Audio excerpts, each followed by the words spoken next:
Mesdames et messieurs, bienvenue dans cette aula, vous en présence, puisque la présence est à nouveau selon certaines conditions possibles, et aussi à distance. Je sais que vous êtes nombreux à suivre et vouloir suivre ce cours Cosmologie à ciel ouvert qui s'inscrit dans le programme à ciel ouvert qui a été lancé au sein de notre université et qui manifeste une collaboration entre la faculté de théologie et la faculté des sciences, programme qui se concrétise par des séminaires, qui se concrétise par de grandes conférences publiques. La prochaine, le 16 octobre, samedi à 11h, avec Mathieu Ricard, Michel Mayor et Nicolas Gisin, et aussi par des cours. Et c'est la première séance du premier cours semestriel que nous offrons aux auditeurs et à l'ensemble des étudiants de l'université.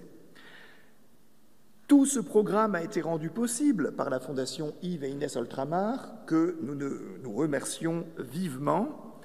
Et il aura lieu, ce cours, dont c'est la première séance, toujours dans cette salle, sauf malheureusement à 4 reprises. Et là, j'attire votre attention sur le fait que la semaine prochaine, le 30 septembre, nous nous retrouverons à Unimail en MR 080. Ce sera pareil le 21 octobre, ce sera pareil le 18 novembre, ce sera pareil le 2 décembre. Ce cours, pour tous ceux qui le suivent, étudiants ou auditeurs et auditrices libres et inscrits, vous pouvez en suivre le développement sur l'espace Moodle, qui est désormais la plateforme interface utilisée systématiquement pour nos enseignements.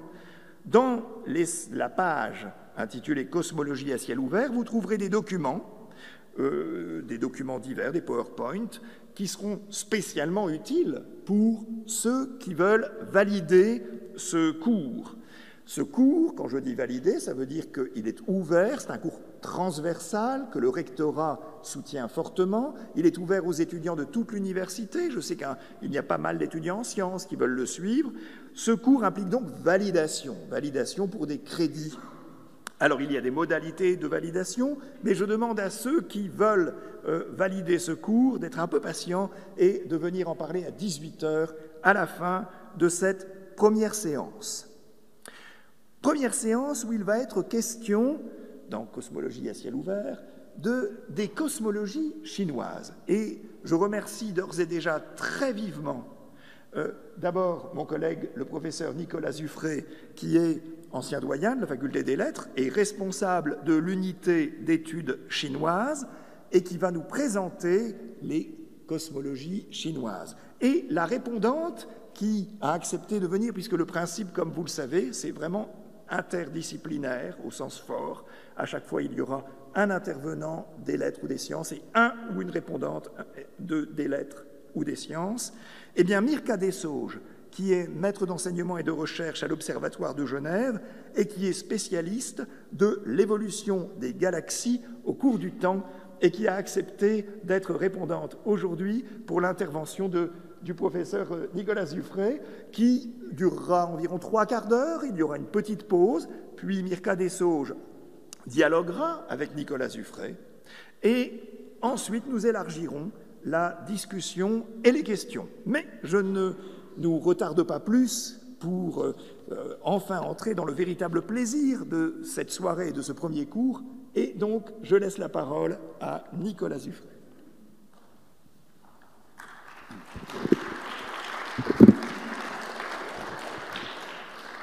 Merci beaucoup, Ghislain, pour cette présentation. Et merci beaucoup à M. Gilliouard, pour l'organisation. Je suis très heureux et très honoré d'ouvrir ce cours, en fait, avec la première séance. Donc, je ne sais pas si on met la Chine tout au début pour s'en débarrasser ou bien... Voilà, mais enfin, c'est quand même un honneur pour moi d'être ici. Et puis, je suis très inquiet des réactions de ma collègue tout à l'heure. J'espère en tout cas que je ne vais pas trop vous dire de bêtises. J'ai divisé mon propos en 5 parties. Tout d'abord, je vais commencer par quelques considérations générales sur la notion de science, d'astronomie, quand on l'applique au domaine chinois. Je parlerai d'ailleurs que de la Chine, hein, je ne parlerai pas du Japon, de la Corée ou d'autres types de civilisations qui ont éventuellement produit des théories cosmologiques. Ensuite, je vous présenterai brièvement les 3 principales théories cosmologiques qu'on trouve en Chine ancienne, dont vous avez le nom ici, dans des traductions un petit peu approximatives. C'est parfois difficile de traduire de façon précise. Et puis, je terminerai par une conclusion. J'espère que je ne dépasserai pas le temps. Si jamais tu n'hésites pas à me faire signe, mais je pense que ça devrait à peu près... voilà. Cela dit, il est presque 4h25, donc il faut quand même me laisser... voilà. Alors, je commence par quelques notions vraiment basiques liées à la langue. Vous savez, vous ne savez peut-être pas, mais il y a toutes sortes de mots qui n'existent tout simplement pas en chinois classique, en Chine ancienne, et vice-versa. Hein. Vous avez des mots qui existent en Chine ancienne, en chinois classique, et qui n'existent pas dans nos langues. Mais c'est particulièrement vrai dans le vocabulaire scientifique, le vocabulaire, disons, moderne. Pour ce qui est de concepts qui sont très très liés quand même au développement et à l'histoire des savoirs en Occident, souvent on a des néologismes qui ont été introduits au XIXe siècle ou au XXe siècle, souvent par d'ailleurs la transmission du japonais, hein, précisément pour traduire le vocabulaire occidental. Alors en ce qui concerne l'astronomie et l'astrologie, là on a un mot en chinois classique qui peut correspondre à peu près à ce qu'on entend, alors non pas par astronomie ou astrologie, mais aux deux. Hein, bon, d'ailleurs, je pense que vous savez tous que l'astronomie et l'astrologie ne sont pas forcément séparées non plus hein, dans la tradition occidentale. Ce mot, c'est Tianwen. Tian qui veut dire le ciel, et puis Wen qui veut dire des signes, des marques, donc des signes, des marques dans le ciel. Donc, ce qui renvoie évidemment aux constellations, aux astres qui sont visibles dans le ciel. Donc, l'astronomie... si je prends le terme chinois, ça serait la discipline hein, qui s'occupe des marques qu'on voit dans le ciel.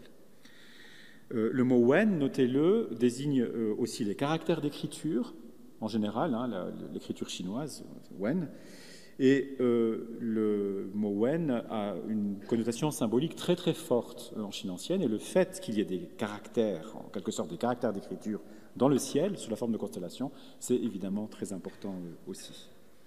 Il y a d'autres mots en chinois classique qui peuvent correspondre à peu près à ce qu'on entend par astrologie, plutôt dans ces dimensions divinatoires, là moins d'observation, même si tout est toujours lié. Je vous ai mis ici, pour ceux d'entre vous qui lisaient le chinois, les mots Xing Xiang Xue et Jian Xing Shu, qui sont vraiment des mots alors, à connotation divinatoire. En revanche, j'ai eu beau réfléchir, je n'ai pas trouvé vraiment de mots en chinois classique qui correspondent au mot cosmologie. Il y a un mot que je vous ai indiqué ici, mais qui est précisément un mot moderne qui a été introduit pour traduire le mot cosmologie occidentale, donc un néologisme.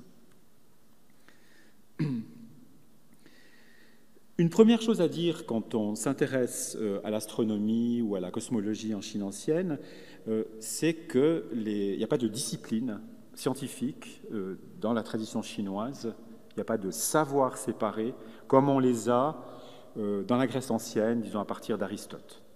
Il n'y a pas la notion d'une physique, une théologie, on n'a pas ce type de division par discipline. Les cosmologies chinoises, elles participent de toutes sortes de savoirs hein, qui, de notre point de vue à nous, d'occidentaux, hein, font partie, alors peut-être de la cosmologie, de la cosmogonie, mais de l'astronomie, de l'astrologie, de la mythologie, la géographie aussi. Il y a beaucoup de théories sur la géographie du monde, par exemple, hein, qu'on peut aussi parfois rapprocher de la cosmologie. Parfois la zoologie, parce qu'on imagine toutes sortes de liens entre certaines constellations, certains animaux, avec des sens qui sont associés à ces liens. Un deuxième point, indépendamment, donc le premier point, donc, c'est ce manque de séparation des disciplines. Un deuxième, c'est que les disciplines, les savoirs chinois, ne sont pas non plus des disciplines au sens où ils n'ont pas un vocabulaire technique, des méthodes hein, qui seraient spécifiques à ces disciplines. Il n'y a pas non plus de chaires universitaires, par exemple dans les académies impériales, hein, qui correspondraient aux chaires universitaires qu'on peut avoir dans les universités, en tout cas à partir de la Renaissance, même avant, hein, d'ailleurs, en Occident. Donc une question qu'on peut se poser, c'est pour ça que je vais donner ceux d'entre vous qui avaient eu la curiosité de regarder sur Moodle, cet article sur Shen Gua, donc, qui est un lettré de la dynastie des Song, qui a été en quelque sorte propulsé comme le grand scientifique de la Chine ancienne. C'est quelqu'un qui a beaucoup réfléchi sur des questions qu'on considère comme scientifiques. Mais l'intérêt de cet article, c'est de montrer qu'il y a quand même une difficulté, parce que Shen Gua, ce n'est pas un scientifique. Il a des intérêts pratiques, il a un esprit très généraliste, il n'a pas beaucoup de théorie, hein, il essaye de résoudre des problèmes, il y réussit parfois très bien, parfois moins bien, mais on n'est pas véritablement dans une approche théorique, scientifique, au sens où on l'entend en général en Occident. Une dimension donc, qui est tout à fait fondamentale et puis qui découle donc, de ce cas de Shen Gua dont traite cet article que j'ai mis sur Moodle, c'est que la plupart des observations des phénomènes, en particulier astronomiques, découlent de besoins pratiques. Et il y a un besoin pratique qui est extrêmement important en Chine ancienne, c'est celui d'établir un calendrier aussi précis que possible. Un calendrier, donc au sens courant du terme, mais aussi un calendrier avec le mouvement des astres. Les astres qui sont particulièrement importants, ce sont les 5 planètes qui sont visibles, et évidemment le Soleil et la Lune. Donc pour ce calendrier, il faut des observations qui sont aussi précises que possible.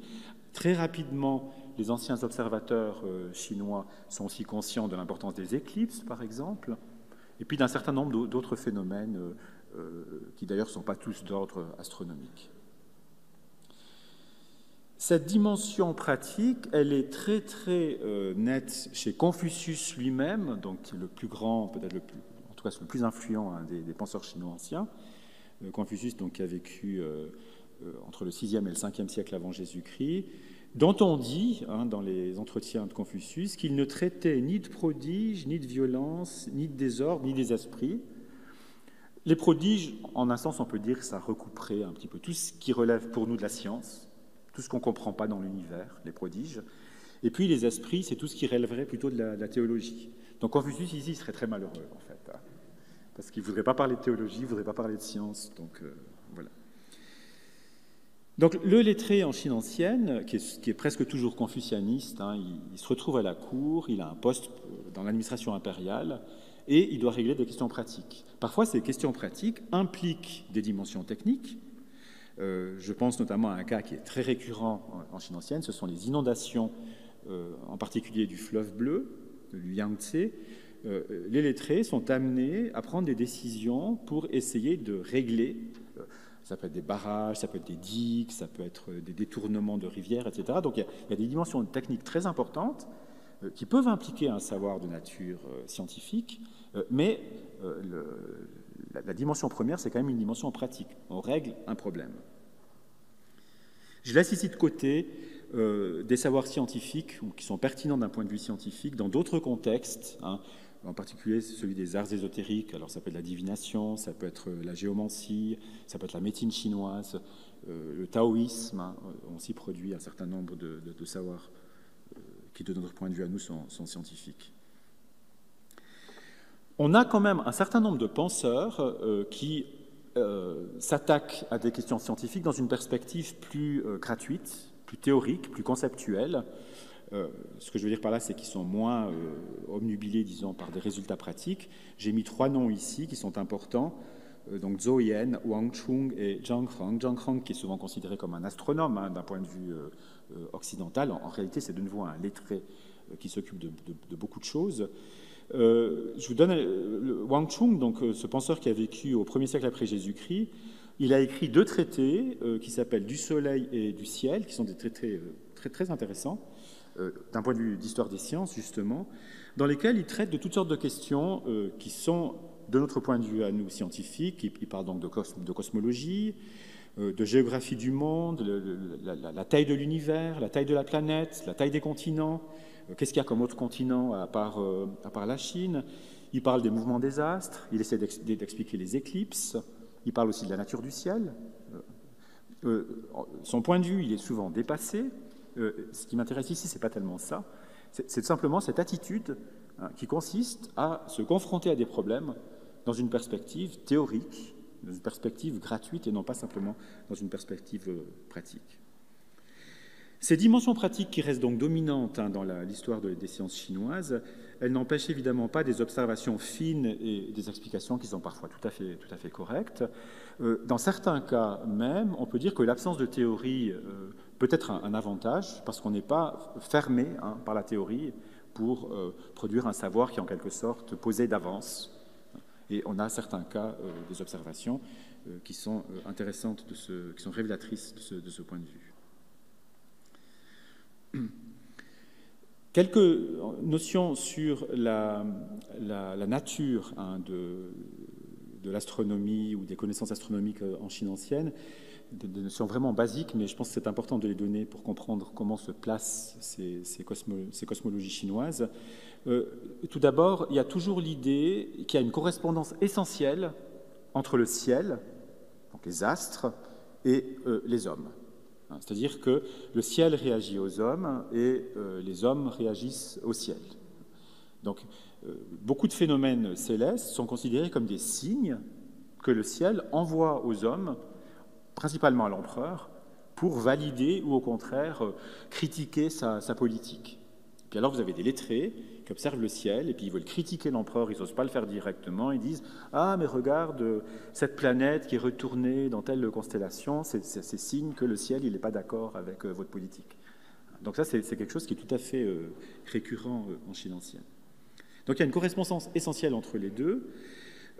La partie du ciel nocturne qui intéresse les observateurs, c'est l'écliptique ou le zodiaque qui est divisé en 28 mentions célestes, donc qui correspondent à peu près aux 13 constellations du zodiaque qu'on connaît aujourd'hui. Là, il y en a 28, donc c'est aussi des dessins, c'est aussi des constellations, mais qui sont simplement identifiées de manière différente. Et ces mentions, pourquoi est-ce qu'on parle de mentions ou de loges? C'est parce qu'on considère qu'elles logent. C'est dans ces mentions que les planètes, que les astres habitent. Alors, les planètes, les étoiles qui ne bougent pas, elles habitent tout le temps dans la même mention. Et puis, les planètes, les 5 planètes, le Soleil et la Lune, eux, ils circulent d'une mention à l'autre, ils font le tour du zodiaque comme ça.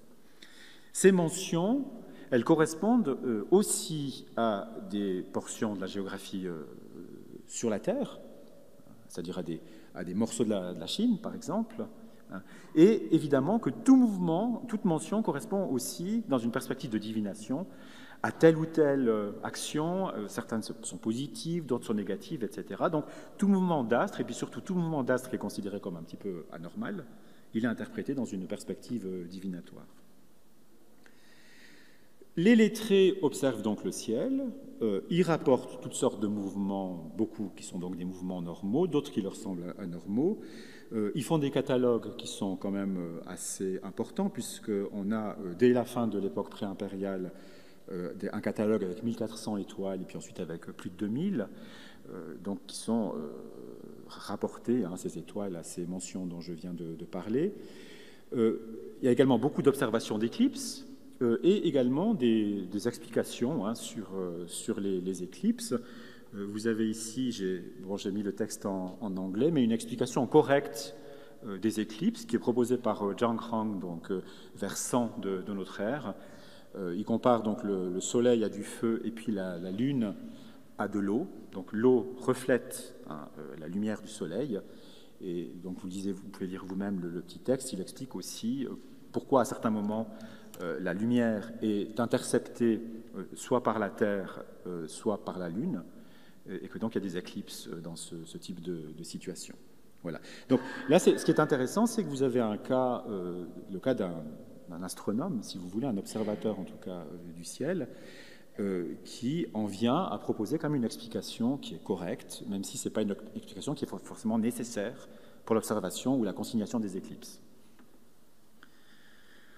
L'attitude générale vis-à-vis du monde, vis-à-vis de l'univers, c'est une attitude qui est fondamentalement matérialiste. L'univers, pour les anciens Chinois, c'est de la matière, ou en chinois, c'est de la matière dure. mais qui peut, la matière, fondamentalement, c'est du chi, c'est du souffle. Le chi, c'est le pneuma, c'est le souffle, l'air, les énergies, qui forment toute la matière, qui informent cette matière, qui continuent de l'informer. On est tous faits de chi, tous, et ce chi peut être plus ou moins condensé, plus ou moins dur. Donc, si le chi est très condensé, il donne des choses dures, comme cette table ou mon corps, mon squelette. Et si le chi, au contraire, est un peu dilué, eh bien, il va donner des choses qui sont beaucoup plus fluides, voire invisibles, comme l'esprit, l'âme, l'air, etc. Et le chi, il y en a partout. Donc, l'univers, il est constitué de ce chi. De ce chi, c'est quelque chose qui est donc, matériel et en quelque sorte, l'esprit, dans cette vision des choses, elle est simplement un produit de la matière. La dimension matérielle du chi, elle vient aussi de l'origine du caractère. Vous avez le ri dans le caractère. Au départ, le chi, c'est simplement la vapeur qui monte quand on cuit du riz. Donc c'est quelque chose qui est très concret pour le coup. Je vous montrerai après une autre photo de nourriture. Donc si vous avez faim, comme ça je vous annonce un petit peu. Là, il y a le riz, puis il ne manquera plus grand-chose en fait.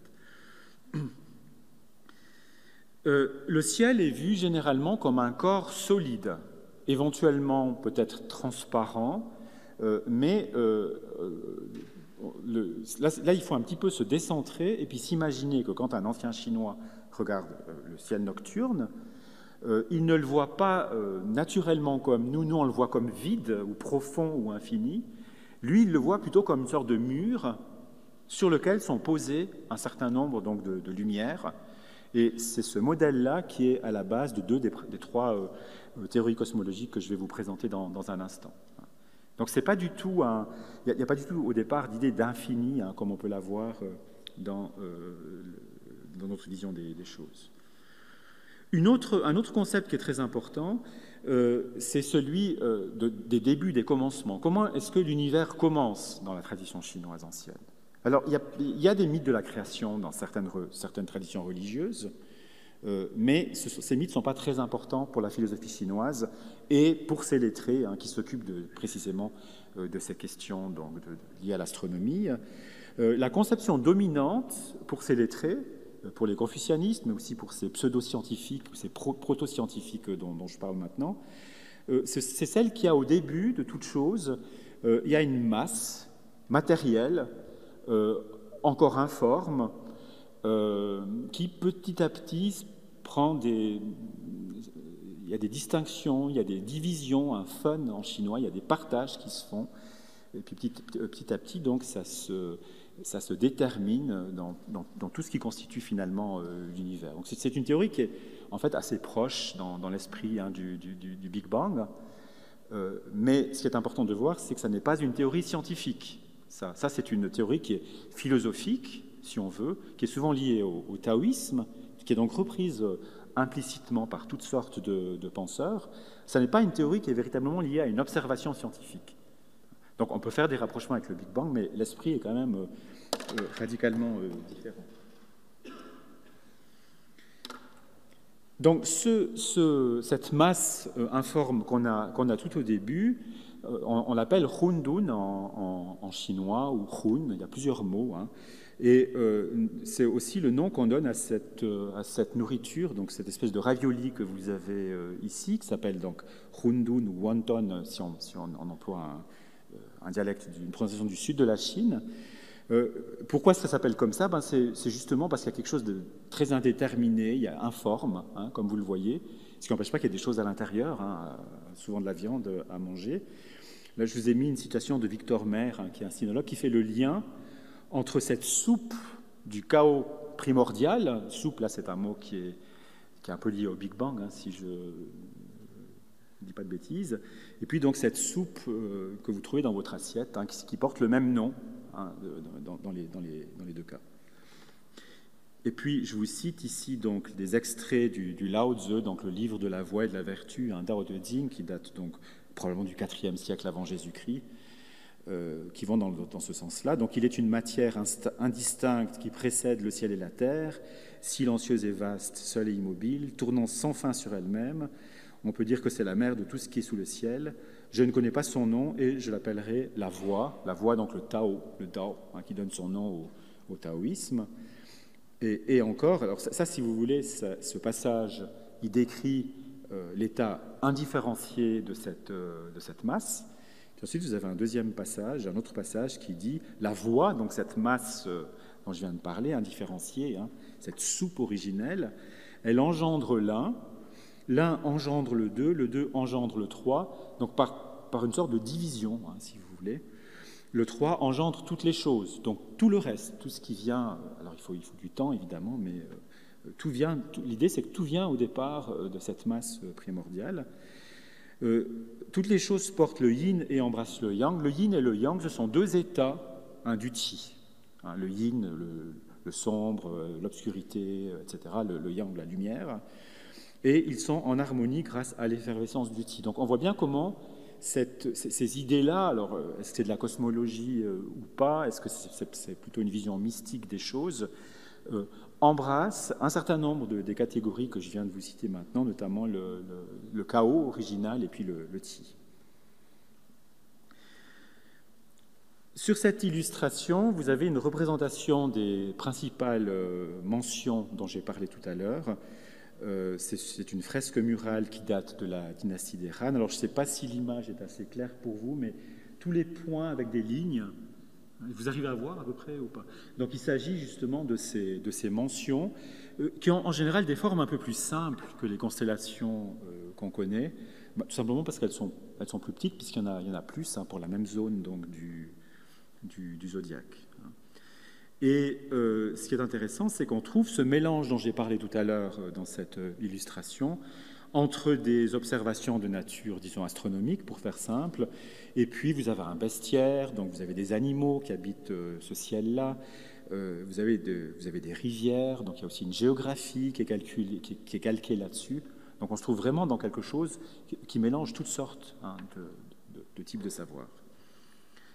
Voilà, je passe maintenant à une présentation très brève de ces trois cosmologies principales en Chine ancienne, qui s'inscrivent vraiment, en tout cas pour les deux premières, dans le prolongement de ce que je viens de dire, la troisième dans le prolongement du taoïsme plutôt. La première, donc, c'est la théorie du ciel couvrant, Gai Tian Shuo. Alors ça, c'est assez facile à traduire. Gai, c'est couvrir comme un couvercle. Et puis, c'est le ciel qui couvre la terre. Ça, c'est relativement simple comme traduction. Vous avez ici une illustration. Je commence peut-être par l'illustration. Donc, la terre est carrée. C'est ce que vous avez donc, au milieu. Elle est recouverte par le ciel, qui est souvent présenté comme une sorte de dais, de parapluie, de parasol, plus ou moins concave, avec l'idée qu'il y a seulement une partie, le ciel est plus grand que la Terre, il est rond, et il y a seulement une partie de ce dais, de cette couverture, qui est visible depuis la Terre.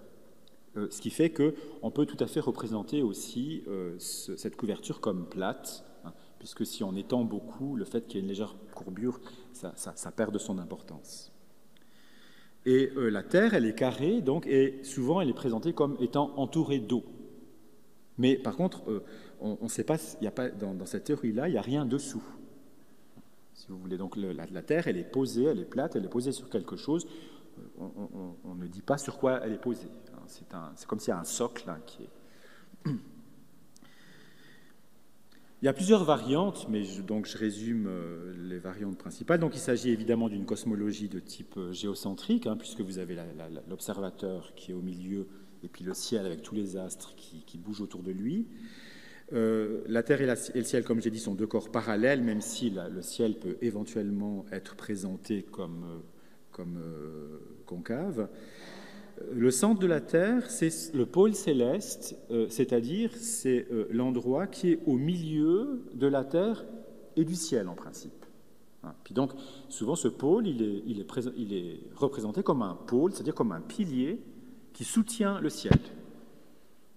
Donc il faut vous imaginer au pôle nord qu'il y a un pilier qui va depuis le sol jusqu'à l'étoile polaire, et puis le ciel tourne comme ça autour de l'étoile polaire. Dans certains modèles un peu plus perfectionnés, le pilier, pour différentes raisons mythologiques, il est un petit peu penché, hein, pour expliquer aussi que le ciel, on a plutôt l'impression qu'il est vers le sud, hein, puisque le soleil, etc., les astres sont plutôt dans la partie sud du ciel. Le ciel fait une rotation, il tourne, et certains des astres, les étoiles, sont immobiles, donc tournent avec le ciel de façon pérenne, mais d'autres astres, donc la Lune, le Soleil et les 5 planètes, elles ont, en plus de ce mouvement de rotation, un mouvement propre. Hein, donc elles bougent en quelque sorte sur cette voûte céleste. Donc il y a un deuxième mouvement, en plus de celui qu'elles ont, simplement du fait qu'elles sont attachées au ciel. Et Wang Chung, donc, que j'ai mentionné tout à l'heure, donc un penseur du 1er siècle, il dit que les astres sont arrimés au ciel soit de façon fixe, les étoiles, donc là c'est comme ces petites loupiottes, hein, qui sont vissées, si vous voulez, soit de façon libre, et il compare le mouvement des astres qui sont plus libres à des fourmis qui bougeraient sur une meule qui tourne. Donc la meule, elle tourne, et puis les fourmis, elles bougent sur cette meule. Pour expliquer donc ces deux mouvements, et c'est le fait qu'il y ait deux mouvements pour ces astres non fixes qui existent, qui donne la possibilité d'avoir des mouvements d'astres particulièrement complexes. Voilà. Cette théorie, donc, qui est la théorie en un sens la plus intuitive ou la plus simple, c'est celle qui a eu probablement le plus de succès, en tout cas jusqu'au IIe siècle de notre ère. Elle a aussi donné lieu à toutes sortes de calculs sur la taille de la Terre, la taille des continents, la distance de la capitale par rapport au pôle Nord, etc. Et on arrive à des chiffres qui sont des ordres de grandeur, hein, qui sont comparables. Ce n'est pas les mêmes, mais enfin, c'est des ordres de grandeur qui sont comparables à ce qu'on sait aujourd'hui. Hein. Le ciel se trouve donc à 40 à 50 000 km de la Terre. Le centre de l'Empire se trouve à peu près 30 000 km du pôle Nord. Donc c'est un univers qui est quand même conçu comme important, hein, du point de vue des distances. Je passe à une deuxième théorie qui devient très importante à partir de Zhang Rang, donc l'astronome dont je vous ai parlé tout à l'heure. C'est la théorie du Huntianshuo, donc qu'on peut traduire par le ciel enveloppant, mais bon, là, ce n'est pas une très très bonne traduction. C'est une théorie qui est également de type géocentrique. Le ciel est considéré comme une sphère au milieu de laquelle se trouve la Terre, qui est généralement aussi décrite comme une sphère. Mais on peut aussi parfois trouver la vision qu'elle est plate. La différence avec le modèle précédent, c'est que la sphère, elle est complète.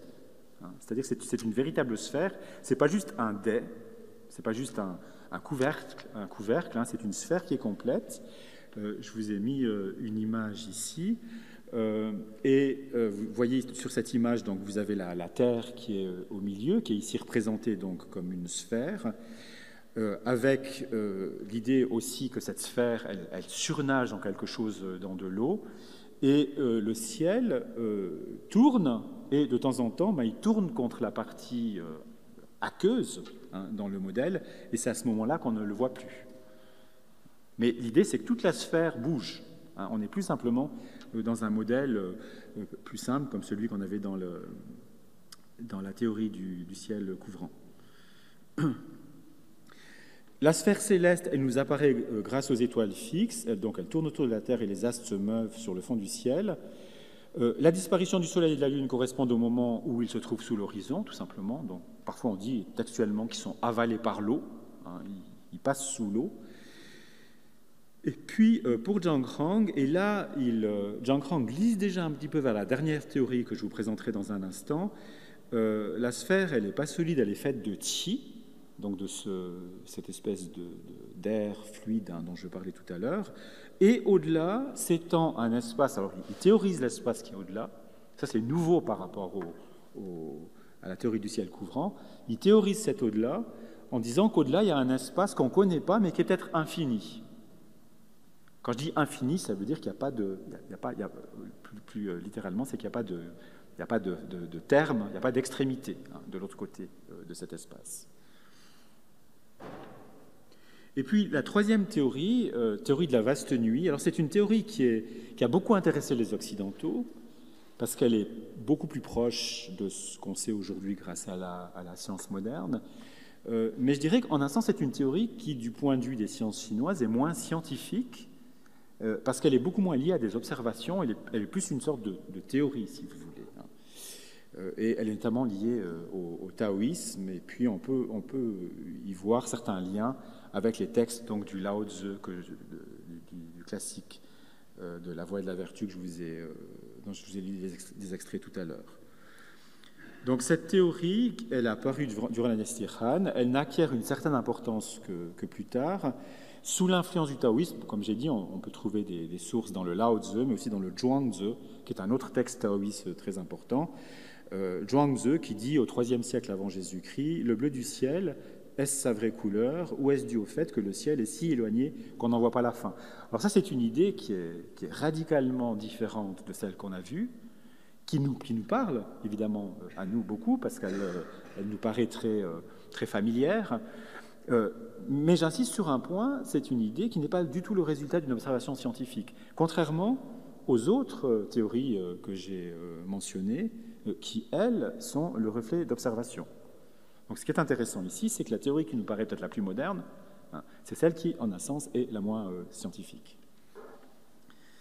Donc l'univers est conçu comme sans limite et comme un espace vide de substance, donc là on dit de nouveau « Wu-je », sans matière, avec des astres en suspension, le Soleil, la Lune, les planètes, les étoiles, qui flottent dans le vide. On ne sait pas très bien comment. Flotter, là, la métaphore fou, c'est de nouveau une métaphore qui a à voir avec l'eau. Ils sont formés également de qi, donc qui peut être de nouveau plus ou moins condensé. Et puis comme ils sont rattachés à rien, puisque le ciel, c'est pas un corps, là, c'est du vide, il bouge un petit peu librement aussi. Voilà, j'arrive à ma conclusion. Tout d'abord, pour revenir sur cette idée de cette troisième théorie comme, entre guillemets, moins scientifique que les autres, les deux autres théories, à savoir la théorie du ciel couvrant, on peut vraiment la rapporter au gnomon. Il y a vraiment un lien entre les deux.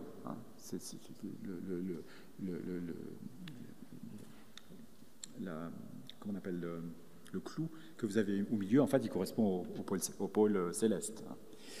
Et puis, la théorie du ciel enveloppant, elle correspond à la sphère armillaire, qui est donc connue déjà il y a 2000 ans en Chine, avec justement l'idée de sphères qui tournent les unes par rapport aux autres.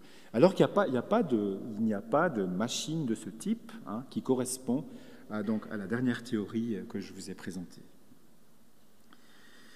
Je vais terminer par quelques remarques sous forme de questions un petit peu par rapport à ces questions du statut de la science ou de l'astronomie en Chine ancienne. De façon générale, je dirais qu'il y a trois attitudes pour que les sinologues ou d'autres personnes prennent par rapport aux sciences en Chine ancienne. D'abord, il y a une première idée qui est plutôt négative, à savoir que la Chine, elle n'a pas eu d'histoire. La Chine, ça a toujours été la même chose. Elle a toujours été en retard, elle n'a pas eu de science, elle n'a pas eu de connaissances, elle n'a pas eu de progrès. Donc ça, c'est la vision orientaliste qui prévaut au XIXe siècle, une vision sur laquelle le progrès, la modernité, ça ne peut venir que d'Occident, et donc toutes les autres civilisations, elle ne peut devenir moderne qu'en s'occidentalisant. Ça, c'est vraiment une vision qui est liée à la vision orientaliste telle qu'elle a été dénoncée par Édouard Saïd et par d'autres. Donc c'est une idée qui est aujourd'hui politiquement incorrecte, donc qu'on n'utilisera plus tellement dans l'académie, mais il y a encore un certain nombre de personnes qui raisonnent selon ce type de discours. Ensuite, il y a une idée inverse, qui est celle qui est notamment incarnée par Joseph Needham, sur lequel je reviens dans un instant, c'est que la Chine a eu une histoire, elle a été moderne avant l'Occident, elle a eu une science, elle a eu des progrès, il y a eu beaucoup d'inventions, elle a souvent été en avance. C'est une idée qui est partiellement correcte, mais qui est un petit peu excessive. J'y viens dans un instant avec deux citations. Et puis, il y a une troisième optique qui me paraît plus intéressante, c'est tout simplement de dire que la Chine est différente. Et différente, ça ne veut pas dire qu'elle est plus avancée ou moins avancée, Ça veut simplement dire qu'elle a raisonné selon des cadres qui ne sont pas les mêmes que les nôtres, et que ces cadres sont intéressants parce qu'ils ne sont pas les mêmes que les nôtres. Et que donc, au lieu d'essayer toujours de trouver dans la tradition chinoise ce qui nous paraît proche de ce qu'on connaît, pour éventuellement faire une compétition, ce que le gouvernement chinois actuel d'ailleurs n'arrête pas de faire, hein, bon, on peut se dire que ce qui est beaucoup plus intéressant, c'est peut-être de voir dans quel cas, et ce dont je vous ai parlé aujourd'hui, à mon avis, c'est des cas qui sont tout à fait pertinents pour ce type de réflexion. Dans quel cas la Chine a tout simplement proposé des savoirs de nature différente. Et pourquoi elle l'a fait? Par exemple, je n'aurai pas le temps de m'appesantir là-dessus, mais il y a certainement une conscience écologique en Chine ancienne qui est très importante, qui a été complètement balayée par le marxisme au XXe siècle, hein, mais qui est importante en Chine ancienne. Alors je reviens à Needham, donc Joseph Needham, qui incarne cette deuxième position très favorable aux sciences chinoises. Joseph Needham, c'est un grand bonhomme, hein, je ne suis pas en train de le critiquer plus que ça, un tout petit peu, mais c'est une figure majeure, hein, non seulement de l'histoire des sciences chinoises, mais de l'histoire des sciences en général. Il a écrit lui-même plusieurs des volumes dont je vous montre la photo ici, et puis les autres, ils ont continué sous ses auspices. Hein. Donc ça c'est Science and Civilization in China, c'est quelque chose qui est absolument gigantesque. Mais c'est vrai qu'il a tendance, et là je vous donne une citation, à toujours comparer à ce qui se fait en Grèce, puis en disant souvent les Chinois ils étaient en avance, les Chinois ils étaient en avance. C'est ce que vous avez ici, hein, ce que j'ai surligné en jaune. Donc ces théories cosmologiques, celles que je viens de vous présenter, d'ailleurs si vous voulez avoir le détail de ces théories, vous pouvez vous référer à Needham. Elles sont sûrement aussi éclairées que n'importe quoi qui a été produit en Grèce ancienne. Hein. Donc il y a l'idée d'un concours. Mais ce qui est un petit peu embêtant, c'est qu'en faisant ça, en fait, on raisonne toujours sur le savoir chinois d'un point de vue occidental, puisque le point de référence reste occidental. Alors que ce qui est intéressant, c'est plutôt d'essayer de reconstruire le savoir chinois d'un point de vue chinois, de l'intérieur. Et puis là, il dit que c'est la vision d'un espace infini, donc c'est la troisième théorie que je viens de vous présenter, elle est beaucoup plus avancée que les théories qui avaient cours en Grèce ancienne. Au passage, il oublie qu'il y a beaucoup de théories aussi dans l'Occident en Grèce. Vous avez Démocrite, qui a des théories qui sont aussi probablement comparables à celles-là. Donc, ce qu'a fait Needham, c'est important parce qu'il montre qu'il y a un savoir qui est digne d'intérêt et d'attention, mais c'est un point de vue qui travestit un petit peu sa matière, tout simplement parce qu'il lui impose des cadres qui ne sont pas des cadres chinois. Et puis je termine par un poème, juste pour vous montrer jusqu'à quel point on peut aller dans ce type de raisonnement quand on essaye trop de calquer sur la réalité chinoise des concepts occidentaux. C'est un poème de Li Bai, donc, qui est le plus célèbre des poèmes. Je suis sûr que tous parmi vous, vous êtes capables de me citer un poème de Li Bai par cœur. Ghislain? Non. Alors, je lis rapidement ce poème, parce que c'est un poème qui est aussi intéressant pour notre propos. Donc, le soleil se lève au coin est, on dirait qu'il vient du fond de la terre, puis il traverse le ciel et rentre dans la mer de l'Ouest. Donc ça, c'est décrit Mais où donc logent les 6 dragons de son équipage? Donc, ça, c'est la mythologie. On imaginait que le soleil était tiré par des dragons dans le ciel. Depuis toujours, le soleil s'est mu ainsi sans le moindre repos, mais l'homme n'est pas du tout souffle originel. C'est-à-dire que l'homme, comme il n'est pas du tout du souffle au sens premier du terme, il est limité. Il ne peut pas se mouvoir dans l'espace n'importe comment. Ensuite, lorsqu'elles fleurissent, les herbes ne remercient pas le vent printanier, et lorsqu'ils perdent leurs feuilles, les arbres ne se plaignent pas de l'automne, et personne ne déplace les 4 saisons à coups de fouet. C'est que toutes choses croissent et décroissent d'elles-mêmes. Donc ça, c'est vraiment une insistance sur le fait qu'il y a tout simplement le monde, il est comme il est de lui-même, spontanément en quelque sorte, naturellement comme ça. Il n'y a pas de nécessité à expliquer avec un moteur premier ou que sais-je, que le monde est comme ça. Ensuite, il mentionne très brièvement 2 histoires mythologiques sur lesquelles je n'ai pas le temps d'insister, qu'il dénonce. Donc, Sireux, comment aurais-je pu ramener le soleil comment aurais-tu pu ramener le soleil dans les vagues tumultueuses? Et toi, Lu Yang, comment aurais-tu pu le commander de ta hallebarde? Vraiment, que d'histoires absurdes qui font fi de la voix et des lois célestes. Moi, je veux embrasser la vaste nature et me fondre avec elle, ne faire plus qu'un avec l'immensité du chaos originel. C'est-à-dire, il accepte en fait de mourir et de revenir matière, et de revenir voilà. Donc, c'est un poème qui est en fait assez simple à expliquer d'un point de vue taoïste. Hein. Il y a quelque chose la vie, l'univers, c'est naturel. Quand on meurt, on retourne au grand tout. Mais ce qui est frappant, c'est qu'il y a certains auteurs qui essayent d'en faire quelque chose d'autre. Et là, je cite un spécialiste de littérature chinoise qui s'appelle Timothy Wai Kung Chan, qui est à l'université de Hong Kong, je crois, qui essaye de lire ce poème du point de vue de la physique moderne. Alors, making use of some findings of modern physics, we make an effort at reconstructing and examining the idea of space-time in pre-modern China. Alors, moi, peut-être vous avez vu tout ça dans le poème, moi, je n'ai pas vu ça. Il y voit aussi les 4 dimensions de la structure, l'espace, les 3 dimensions de l'espace et celle du temps. Et puis il conclut en disant que, paradoxalement, comme on verra dans les pages ci-dessous, les poètes médiévaux, donc Li Bai, dont j'ai cité le poème, avaient un concept beaucoup plus scientifique de la relation entre le temps et l'espace, et qui est très proche dans ses implications de la vie, de la vision relativiste des choses. Alors moi je trouve un petit peu dommage ce type de... L'article, il y a des choses intéressantes dans l'article, mais il y a une volonté de tirer vers la science moderne un contenu qui est quand même explicable beaucoup plus facilement du point de vue donc, du taoïsme et de la pensée chinoise ancienne. Et en plus, ce contenu, il est intéressant en soi. C'est pas comme si c'était quelque chose qu'on laissait de côté en disant bon, ben voilà, c'est quelque chose qui est dépassé, etc.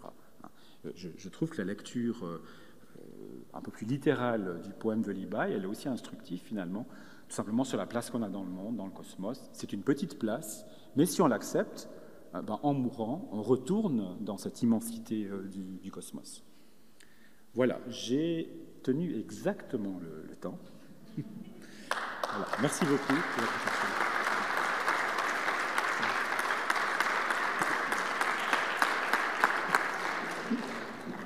On ne pouvait mieux tenir le temps en nous intéressant constamment, et puis désormais, en étant enrichi de la connaissance de Li Bai, la balade sur le soleil ne sera pas oubliée. Nous avons maintenant 10 minutes de pause, puis nous reprenons. Nous reprenons Mirka Desauges. Bonsoir, c'est un plaisir d'écouter... Vous êtes vacciné ? Oui.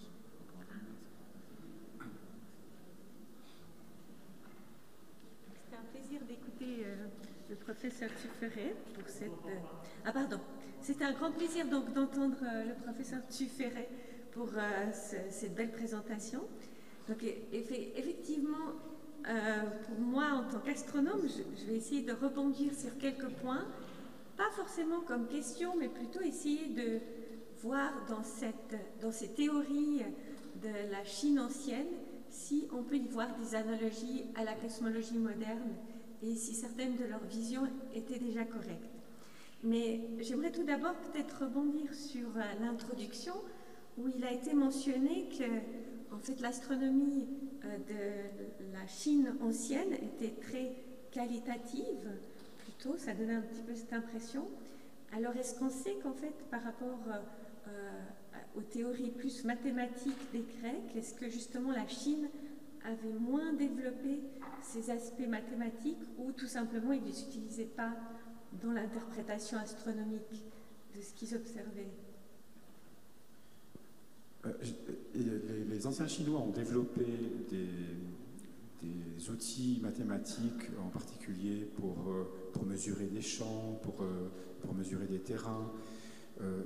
Parfois, ils sont aussi capables de les appliquer à des théories astronomiques pour faire des calculs de distance, etc., en particulier avec le gnomon, les angles, etc. Donc, ils ont des outils.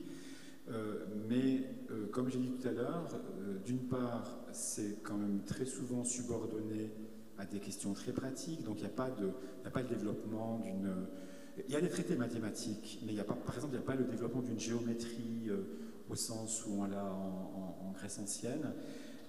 ça reste quand même assez subordonné à ce dont on a besoin. On ne va pas forcément bien au-delà de cela. Donc il y a une science mathématique, mais qui est quand même de ce point de vue-là un petit peu limitée par rapport à l'Occident. D'accord, merci.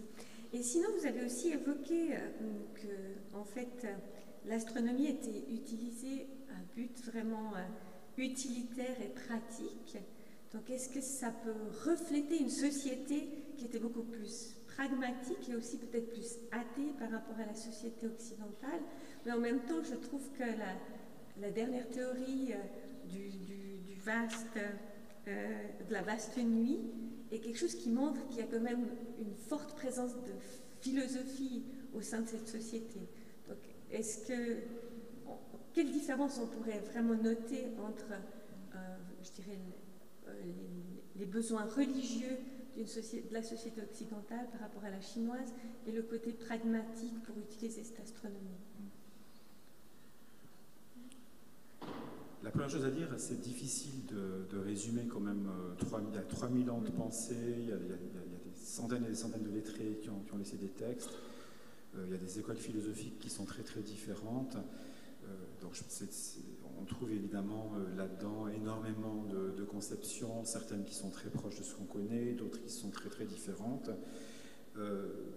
Cela dit, dans le confucianisme, qui est quand même la pensée dominante, il y a une certaine tendance chez les principaux penseurs confucianistes à insister sur les savoirs qui sont considérés comme moraux ou utiles, par opposition à d'autres écoles de pensée, comme par exemple le taoïsme ou plus tard le bouddhisme, où là évidemment la religion elle joue un rôle beaucoup plus central.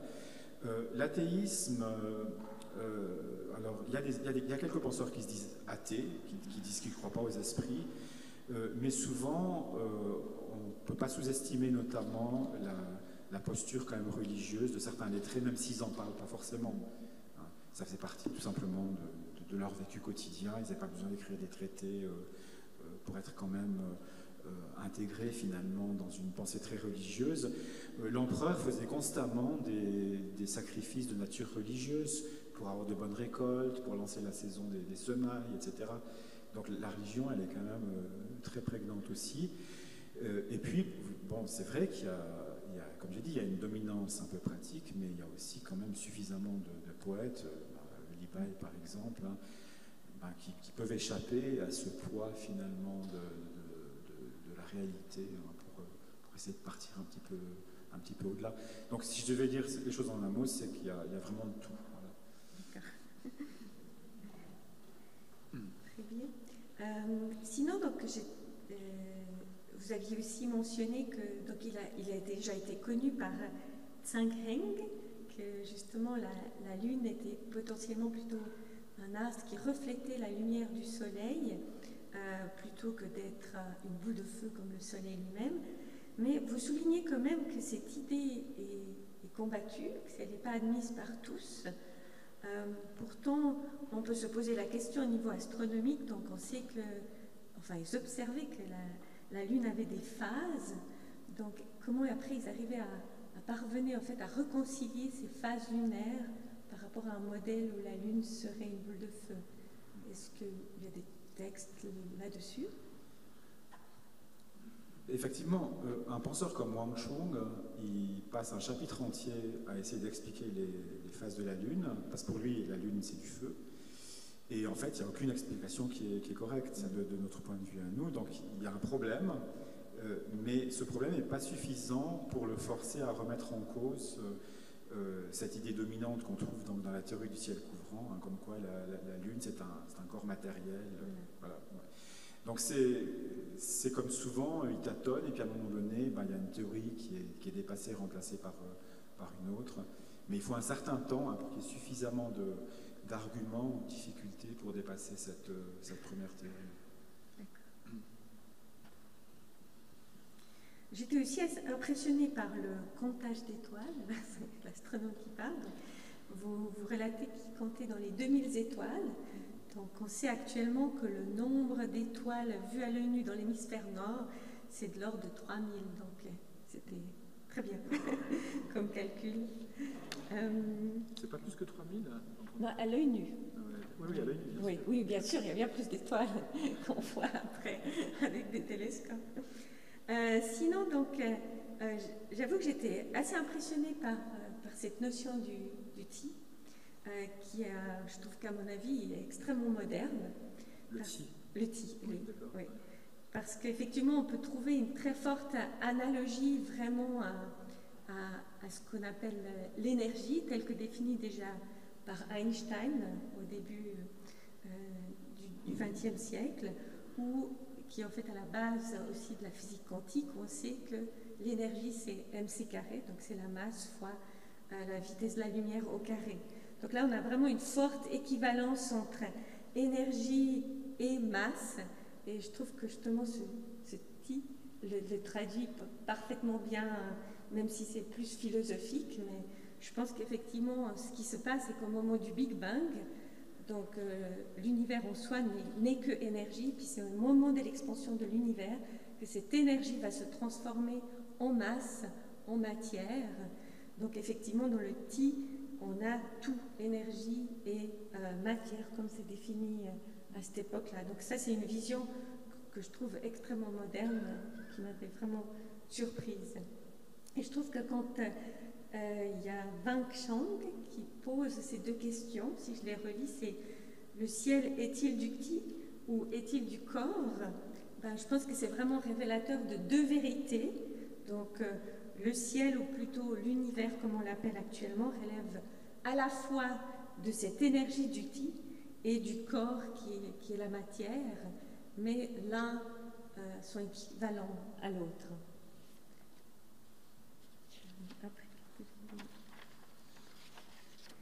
Donc je trouve que aussi au niveau, si on va sur la théorie du ciel couvrant maintenant, donc c'est vrai que j'étais impressionnée, comme vous l'avez mentionné, par les estimations des ordres de grandeur, notamment pour la Terre qui correspondait à un carré qui aurait un côté qui ferait dans les 50 000 km, quand on sait que la circonférence de la Terre c'est quelques 40 000 km, c'est assez impressionnant.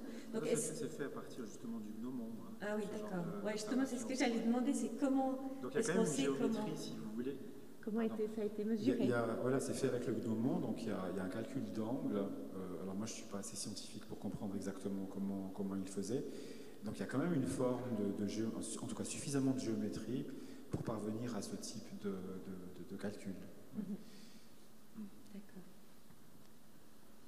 Après, pour la théorie du ciel enveloppant, donc là, je trouve vraiment qu'on rejoint déjà une vision du monde assez moderne, déjà par la notion de l'horizon, et d'autre part aussi par la vision à 3 dimensions de l'espace, vu que justement, on parle de cette sphère céleste, on ne parle plus d'un plan, mais d'une sphère.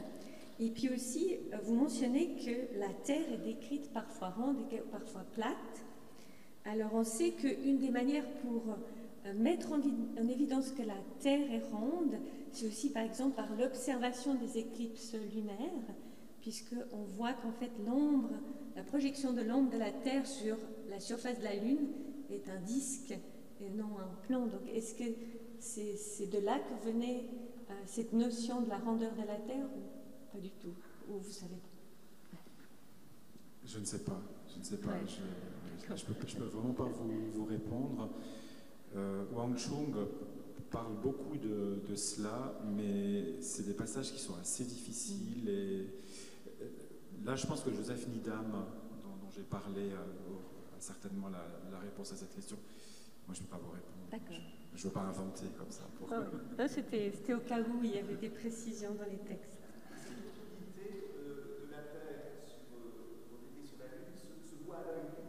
Oui, lors des éclipses. D'accord, ok. Très bien, on fera comme ça. Si je peux juste... Oui. Est-ce qu'on ne peut pas, d'une certaine manière, est-ce qu'on ne pourrait pas, quand on voit l'ombre portée de la Terre sur la Lune lors d'une éclipse, aussi l'interpréter comme le résultat du fait que la Lune est ronde, plutôt que ce soit la Terre qui est ronde? Je m'embête aussi.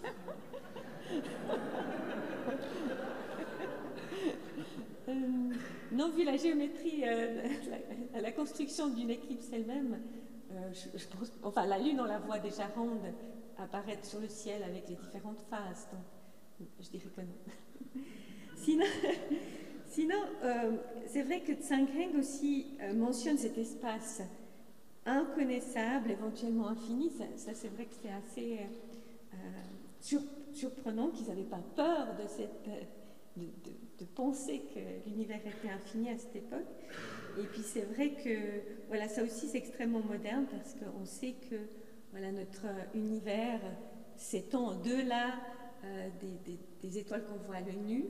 On sait que justement les étoiles à l'œil nu qui se trouvent à quelques 20 000, 50 000 années-lumière, ça représente vraiment qu'une infime partie des étoiles qui constituent notre galaxie. Donc notre galaxie contient quelques 100 milliards d'étoiles. Donc effectivement, rien qu'à l'échelle galactique, on peut parler de quelque chose d'infini, vu que justement cette voie lactée s'étend à 100 000 années-lumière. Et puis la notion d'infini est aussi très correcte par rapport à la cosmologie moderne, parce que justement les observations cosmologiques les plus récentes mettent en évidence justement une extension de l'univers qui ne s'arrêterait pas, qui irait jusqu'à l'infini.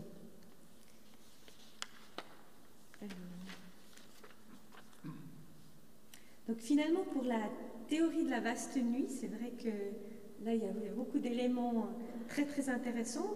Alors bon, la couleur du ciel, bleu, on sait tous que ce n'est pas lié à une question de distance, de profondeur du ciel, mais c'est un effet de la diffusion des ondes du rayonnement solaire à travers l'atmosphère sans nuages. C'est ça qui donne cette couleur bleue, parce que cette diffusion agit surtout aux longueurs d'onde, enfin affecte la partie la plus énergétique du spectre électromagnétique, donc les longueurs d'onde courtes qui sont la couleur bleue. Après, si je rebondis sur les trois concepts, donc vous avez dit que peut-être qu'on pourrait afficher cette diapositive, où vous décrivez la théorie de la vaste nuit.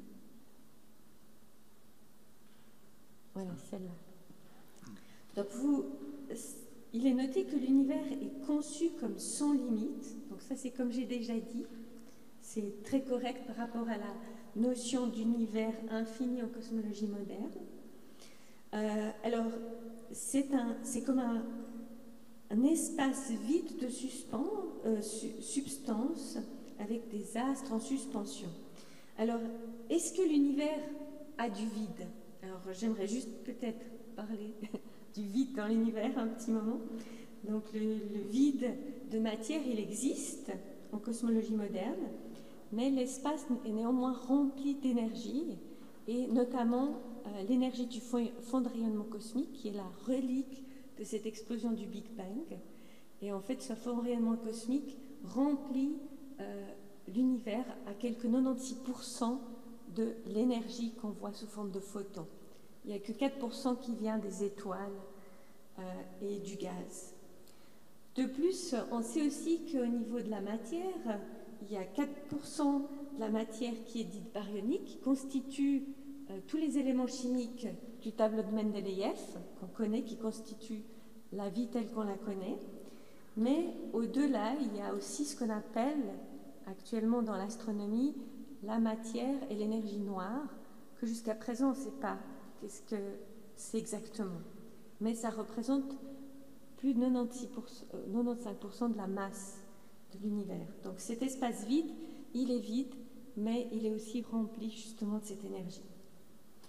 Après, de parler d'astres en suspension et leur mouvement qui varie beaucoup, ça c'est vrai que ce n'était pas totalement correct cette vision-là, parce qu'on sait que justement les planètes, le Soleil, décrivent des mouvements très réguliers dans le ciel, qu'on sait actuellement expliquer par la loi de la gravitation et les lois de Kepler. Donc ils ont au contraire plutôt des mouvements réguliers, tant les planètes dans le système solaire autour du Soleil, mais aussi le Soleil au sein de la galaxie, donc le Soleil en rotation autour du centre galactique. Donc voilà, donc vraiment c'est des visions très intéressantes que je trouve qui ont été mises bien avant notre ère. Et je trouve que effectivement, critiquer la Chine, comme vous avez un peu évoqué ça, c'est dommage, parce que je trouve que c'est intéressant de voir que si on ne s'accroche pas forcément au concept mathématique des théories de Ptolémée, d'Aristote, ben, on peut faire aller peut-être la pensée plus loin, avec des visions très intéressantes qui rejoignent finalement quelque chose qui est très correct. Voilà. Merci beaucoup. Nous pouvons maintenant prendre des questions, élargir la discussion et prendre des questions dans la salle. Des personnes qui voudraient poser une question. Alors peut-être que je vais aller avec le micro et puis voilà, vous restez.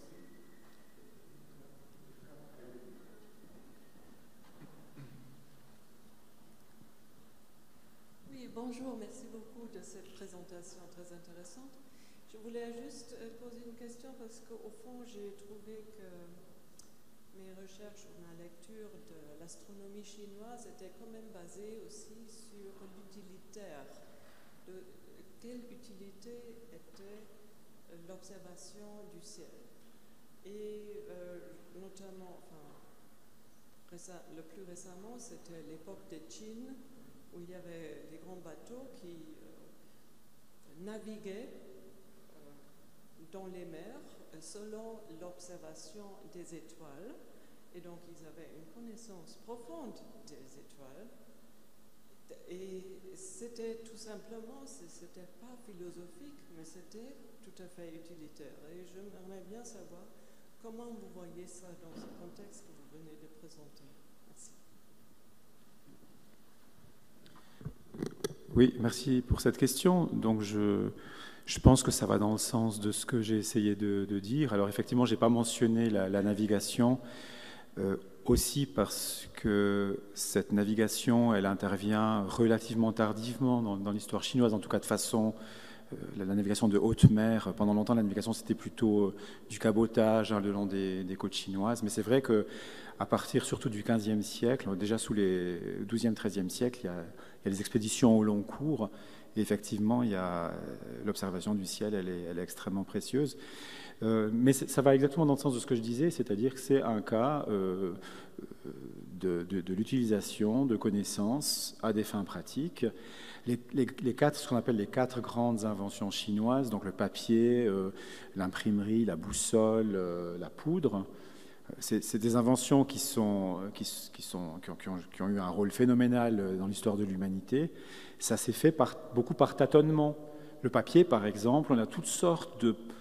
Ça part de la soie, il y a du protopapier, on essaye, puis finalement on arrive à un produit qui fonctionne bien. Il n'y a pas besoin d'avoir une théorie là derrière. C'est un petit peu ce sur quoi je voulais insister, tout en insistant sur le fait qu'il y a quand même des théories, mais ces théories, elles peuvent être complètement coupées des observations plus scientifiques en tant que telles. Voilà.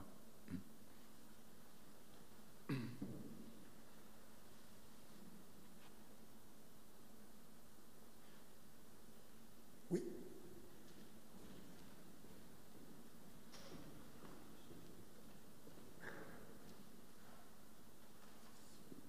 Voilà une question qu'on ne peut pas manquer de poser depuis cette faculté de théologie. Est-ce que la notion d'un Dieu créateur ou d'une force créatrice est présente en Chine ou pas du tout? Comment est-ce que l'origine est expliquée ou rendue par une puissance extérieure ou non, ou immanente? Qu'est-ce qu'il en est? Merci. Alors, on trouve en particulier dans le taoïsme, de façon métaphorique, l'idée d'une sorte de création, ou peut-être même parfois d'un créateur, mais dans la majorité des cas, c'est simplement une métaphore pour la nature. C'est-à-dire que c'est la nature, en quelque sorte, qui spontanément donne naissance à tout. Et je dirais que cette position, qui est assez bien résumée dans le poème que je vous ai donné, c'est la position dominante En tout cas, pour les lettrés, pour la tradition philosophique chinoise qui compte. Cela dit, vous avez, à partir du 2e, 3e siècle, vous avez l'arrivée du bouddhisme. Alors le bouddhisme, il y a toutes sortes d'écoles, et puis vous avez certaines écoles qui sont aussi très métaphysiques, et puis qui ne thématisent pas forcément non plus l'idée de création.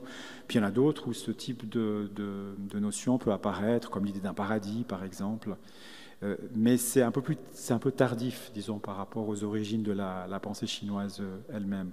Donc, on trouve l'idée qu'il puisse y avoir une création dans certaines histoires mythologiques, où on va donner le nom de certaines figures, une femme, etc. Mais c'est très souvent, ça finit par pouvoir se diluer dans des histoires relativement naturel.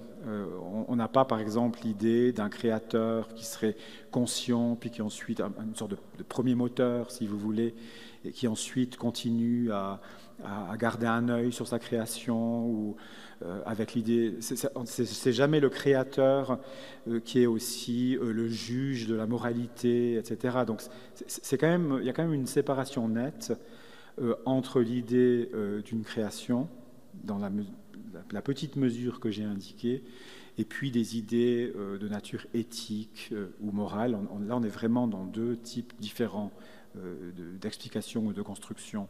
La religion d'un côté, si on veut, et puis ces données plus scientifiques, entre guillemets, de l'autre. Est-ce que je peux rebondir, Nicolas, sur ce que tu viens de dire, puisque tu nous avais expliqué au début, à propos des penseurs qui voyaient les mentions célestes, tu nous avais expliqué que c'était utilisé par les conseillers du prince ou les ministres pour pouvoir c'était utilisé comme médiation pour pouvoir critiquer ou amender une décision qui permettait probablement, du moins j'ai imaginé en t'écoutant, au prince de ne pas perdre la face, puisque la critique et la remarque ne venaient pas d'un autre qui n'est pas son égal, mais venaient du ciel et de la structure des choses. Par conséquent, on l'accepte plus facilement.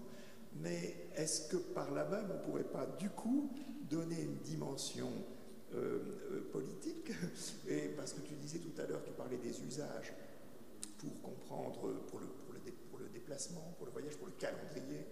Et là, on aurait un usage pratique au sens d'usage éthico-politique de la cosmologie, de l'astronomie, des astronomies chinoises. Exactement, c'est exactement ça. Voilà, donc je n'ai pas grand-chose à ajouter, tu l'as très très bien dit. Il y a effectivement toute la mobilisation, si vous voulez, exactement comme tu l'as dit, pour un ministre, ça peut être extrêmement délicat de critiquer le prince, parce qu'on risque de se faire raccourcir par le haut si le prince il est pas content. Et puis, à l'inverse, pour le prince, c'est pas forcément facile d'accepter la critique, parce que, comme tu dis, je peux que répéter ce qu'il vient de dire.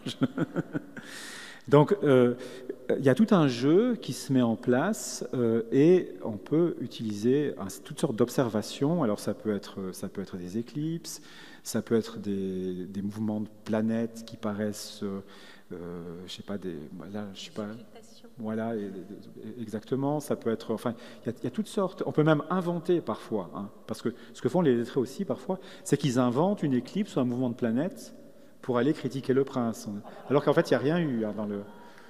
Et on se rend compte que sous les règnes des empereurs qui sont les bons empereurs, donc les empereurs qui sont plutôt susceptibles d'écouter la critique, il y a énormément d'observations d'éclips, parce que les lettrés peuvent critiquer. Hein, alors que les tyrans, il n'y a quasiment plus rien à dire, donc il ne se passe plus rien dans le ciel. Ouais. Donc ils savaient très très bien mobiliser donc, leurs observations à cette fin-là, et c'est un autre usage qui est très important, ce qu'on appelle en anglais the portents, donc vraiment les présages ou toute la symbolique, la signification des mouvements des étoiles. Et il y a des traités entiers qui sont écrits comme ça. Ouais. Je fais une petite parenthèse. Donc la remontrance, c'est-à-dire le fait de critiquer le souverain, en principe, c'est un devoir pour les fonctionnaires. Certains empereurs en faisaient aussi un devoir de les accepter, mais évidemment que les empereurs qui ont le plus besoin de remontrances, ce sont ceux qui vont les moins les écouter, et ça c'est le problème un petit peu récurrent de la politique en Chine ancienne, et je dirais en Chine aujourd'hui.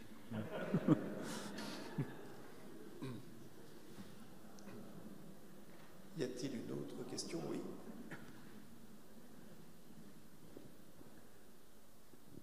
Merci. J'avais une question parce que en Chine, dans le temps en tout cas, mais je ne sais pas si c'est à cette époque-là, il y avait 5 points cardinaux, le 5e étant l'empereur. Qu'en est-il par rapport à ce que vous avez pu nous décrire? Merci. Oui, il y a en Chine ce qu'on appelle 5 éléments, qu'on compare souvent aux 4 éléments de la pensée grecque. Donc les 5 éléments, donc c'est l'eau, le bois, le feu, la terre et le métal. Et à ces 5 éléments, on fait correspondre toutes sortes de choses, 5 animaux, les 5 planètes dont j'ai parlé, les 5 organes du corps, etc. Et les 4 directions, auxquelles on ajoute, pour en avoir une 5e, le milieu. C'est pour ça qu'on en a 5. Donc il y a l'Est, l'Ouest, le Nord, le Sud, plus le milieu. Et effectivement, le milieu, c'est aussi la place où se tient l'empereur. Donc c'est pour ça qu'on parle parfois comme ça de la 5e direction comme l'empereur. Mais au départ, c'est simplement le milieu par rapport aux 4 autres.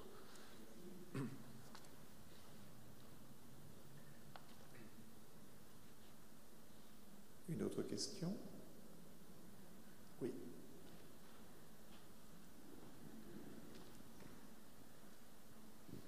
Merci beaucoup. Vous avez conclu en montrant que, je ne sais pas si vous m'entendez bien, vous avez conclu, non, ok, je vais essayer de parler plus fort, j'ai la voix un peu prise. Vous avez conclu votre intervention tout à l'heure en expliquant qu'on avait trop souvent en fait à chercher à comprendre les cosmologies chinoises à partir de notre prisme moderne, de la cosmologie moderne et de notre point de vue de la science moderne. Et qu'il fallait donc chercher à se déprendre un peu de cette pratique.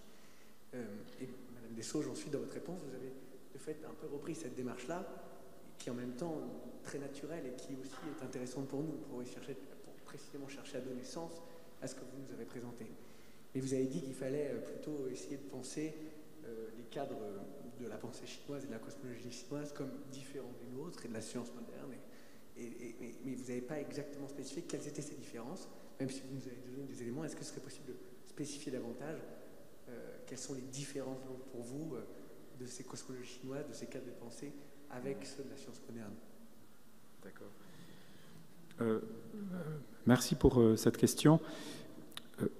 Je pense qu'il est tout à fait légitime d'essayer d'interpréter certains modèles cosmologiques du point de vue de notre science, comme ma collègue vient de le faire, lorsque ça permet justement de mieux les comprendre, de mieux les intégrer dans nos cadres de pensée. Et ça ne me pose aucun problème. À partir du moment où vous avez un penseur chinois qui propose un discours rationnel sur le monde, on peut aussi, nous, essayer de l'analyser rationnellement à partir des outils de la science moderne. Ce que je trouve plus dommage, c'est quand on fait systématiquement une sorte de concours entre la Chine qui aurait été en avance, en retard, etc., d'une part, parce qu'il s'agit, pour moi, il ne s'agit pas de ça. Il s'agit plutôt de comprendre les dimensions dans ces systèmes cosmologiques, alors celles qui peuvent s'expliquer peut-être selon certains critères occidentaux, mais aussi ces dimensions qui peuvent s'expliquer par rapport à une pensée qui est indigène, par exemple le taoïsme, etc. Dans le modèle du ciel couvrant, par exemple, on a toutes sortes d'images qui sont des images qui sont culturellement très ancrées dans la culture chinoise. On a des observations qui sont liées à des instruments qui sont des instruments qui existaient en Chine, qui n'étaient pas forcément exactement les mêmes que ceux qu'on peut trouver dans d'autres cultures. Et puis, il y a une vision du monde avec la Terre au centre, éventuellement le ciel qui est incliné, qui reflète aussi une certaine vision de la géographie dans le monde chinois, et qui permettent de construire d'une façon plus cohérente, plus complète, ce type de cosmologie. Puis ensuite, dans d'autres modèles, comme celui de la nuit obscure, là on peut pas tellement... C'est un petit peu ça le sens de ma pensée. C'est vrai qu'on peut rapprocher ça du Big Bang ou de théories plus modernes, mais là on est quand même un peu dans l'anachronisme, parce que ces théories, en fait, elles se rapprochent beaucoup plus d'idées qui sont centrales dans le taoïsme, par exemple. Et le taoïsme du 4e ou du 3e siècle avant Jésus-Christ, il n'y a pas vraiment d'observation scientifique du ciel. Donc c'est un peu, je ne veux pas dire que c'est par hasard, mais il y a une vision des choses dans le taoïsme qui fait que 2000 ans après, 2500 ans après, on a pu faire des rapprochements avec certaines théories occidentales, mais il n'y a pas de nécessité logique ou simplement de logique d'un développement scientifique qui fait qu'on aurait ce type de théorie qu'on puisse expliquer de cette sorte. C'est un petit peu ça. Mais voilà, c'est vrai que si on laisse de côté le côté scientifique, ce que je trouve assez beau, c'est d'imaginer que finalement, peut-être que ces théories taoïstes reflètent quelque chose de très naturel. Enfin, qu'ils avaient une intuition qui maintenant est corroborée par des résultats scientifiques, mais qui est une vision très naturelle que l'esprit humain a pu avoir 2500 ans en arrière par rapport à ce qu'on sait actuellement. Et ça, je trouve assez fascinant, à quelque part. Mais, donc, pour vous, la théorie du Big Bang, par exemple, c'est quelque chose qui est assez naturel ? Qui apparaît comme quelque chose de naturel si les philosophes, il y a 2500 ans, ont pu imaginer quelque chose comme ça. Dans ce sens-là, plutôt. D'accord, oui, tout à fait. Par rapport peut-être à... Mais là, je pense que pour revenir à la question de monsieur tout à l'heure, c'est vrai qu'il y a quand même moins dans la tradition chinoise l'idée en tout cas dans le taoïsme, l'idée que l'homme, il est vraiment au centre de tout. Hein. Il y a quand même très vite une sorte de décentrement, et chez beaucoup de penseurs, alors on parlait de stoïcisme tout à l'heure, on accepte finalement que la mort est acceptée. Alors elle n'est pas forcément plaisante, mais on l'accepte. L'idée qu'on est petit dans le monde, Wang Chung, dont je parlais tout à l'heure, il dit qu'on est comme des petits insectes, et puis que le ciel, il ne s'occupe pas de nous. Il le dit vraiment comme ça. Et ça, je pense, ça permet peut-être assez naturellement, je pense que c'est un petit peu le sens de votre remarque, arriver à des conceptions où la place de l'homme, elle est plus humble, plus modeste, que ça n'était le cas dans les visions très géocentriques ou religieuses qu'on a pu avoir en Occident. La conception, comme la question de monsieur tout à l'heure par rapport à, est-ce qu'il y a une divinité qui a créé l'univers ? C'est peut-être quelque chose qui va, je dirais que le taoïsme a une vision peut-être au-delà de ça, où le tout est un tout et qui se crée de lui-même à partir de l'énergie de ce type. Et puis, si je peux juste compléter, j'ai mangé tout à l'heure avec Ghislain, et puis il m'a parlé de quelques-unes des évolutions en théologie que je trouve très intéressantes, en particulier l'idée que l'homme, il n'est pas forcément la principale création de Dieu, il y a un cosmos avant, il y a un cosmos après, il y a des tas d'étoiles, plus que 3000, j'ai appris tout à l'heure. Voilà, ça c'est aussi une idée qui va un petit peu dans le même sens, justement. Bonjour, merci beaucoup pour ces présentations fascinantes. Petite question, est-ce qu'il y a eu des échanges avec on va dire, les confrères védiques à l'époque, la cosmologie védique? Est-ce qu'il y a eu des interactions entre la Chine et l'Inde à l'époque à ce niveau-là? Première question. Deuxième question, si vous permettez, la notion je ne sais pas comment on le dit, de Qi, fascinante. Elle représente cette énergie. Est-ce qu'elle représente aussi conscience? Et dans ce sens-là, aussi une connotation plus spirituelle? En ce qui concerne l'astronomie, à ma connaissance, il n'y a pas d'échange entre l'Inde et la Chine. Il y a des échanges religieux avec le bouddhisme, il y a des échanges littéraires probablement, il y a des échanges artistiques avec des techniques, par exemple, des motifs, etc. Mais à ma connaissance, il n'y en a pas dans le domaine que j'ai vu aujourd'hui. Les premiers échanges avec les étrangers dans ce domaine-là, c'est plutôt avec les jésuites au XVe, XVIe siècle. Ouais. Et puis pour la question du Qi, alors je peux répondre de deux façons à cette question. D'abord, le qi, comme je l'ai dit, il forme aussi notre esprit, notre conscience. Donc dans ce sens-là, il y a une dimension tout à fait spirituelle, même si, comme je l'ai dit, cette nature spirituelle, elle est au départ un substrat matériel. Alors, vous avez parlé du passage de l'énergie à la matière. Ça me paraît assez bien correspondre à la façon dont les Chinois voient la chose. Maintenant, est-ce qu'il y a l'idée qu'il y aura un qi total avec une conscience? Là, je ne pense pas. Quand on veut donner, quand on parle de la nature qui est éventuellement consciente ou du ciel qui surveille ce qui se passe sur Terre, alors on va plutôt anthropomorphiser le ciel. Par exemple, on va mettre le ciel avec des yeux, des oreilles, etc. C'est pas forcément le qi qui est le responsable de ce type de surveillance ou de contrôle. Par contre, le qi est sensible aux dérèglements humains. Et il peut, de façon très concrète là aussi, un qi qui est déréglé, ça peut donner de la neige en été par exemple, ou ça peut dérégler des récoltes. C'est pas conscient, mais ça peut réagir quand même d'une façon un peu de punition, si on veut, à certains dérèglements. Je ne sais pas, par exemple, un souverain qui lance une guerre au moment où les paysans devraient aller semer les champs, il n'y aura pas de récolte. Ça peut aussi s'interpréter comme une sanction du ciel, qui tout simplement ne sème pas. Le ciel ne va pas semer à la place des gens. Il y a toutes sortes de dérèglements comme ça qui peuvent être interprétés dans ce sens-là. On pourrait dire aujourd'hui que le qi se met en colère, justement, à d'autres égards. Quand on pense au dérèglement climatique, etc., on pourrait dire que le qi se met en colère. Mais je passe la parole, il y a une question. Bonjour, merci beaucoup pour votre présentation.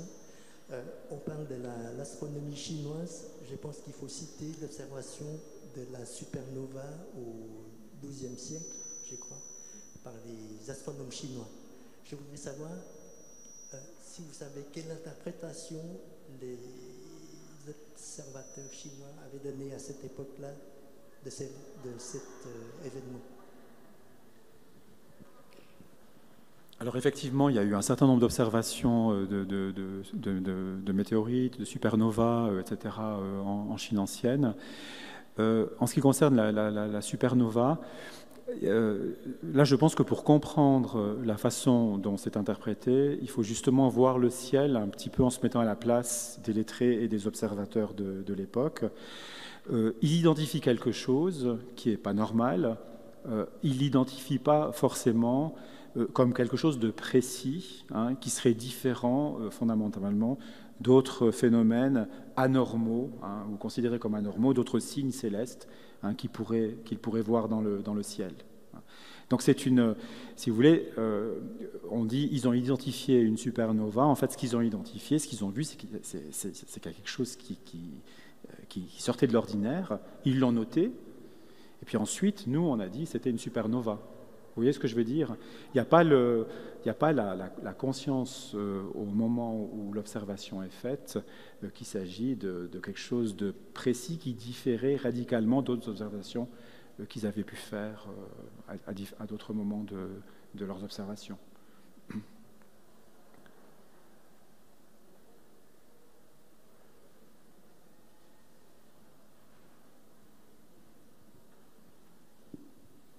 Bonsoir.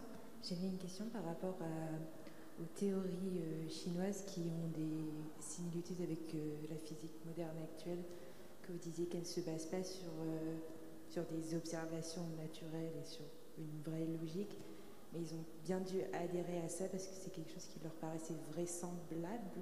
Donc, est-ce qu'il y a une explication quand même à ces choses? Oui. Donc, si on parle effectivement de la troisième théorie que j'ai présentée, donc cette idée que vous avez bien résumée, donc d'un ciel infini, il n'y a pas véritablement de sphère, etc. C'est une théorie qui a joué un rôle, en particulier dans le taoïsme, mais ce n'est pas la théorie qui était dominante.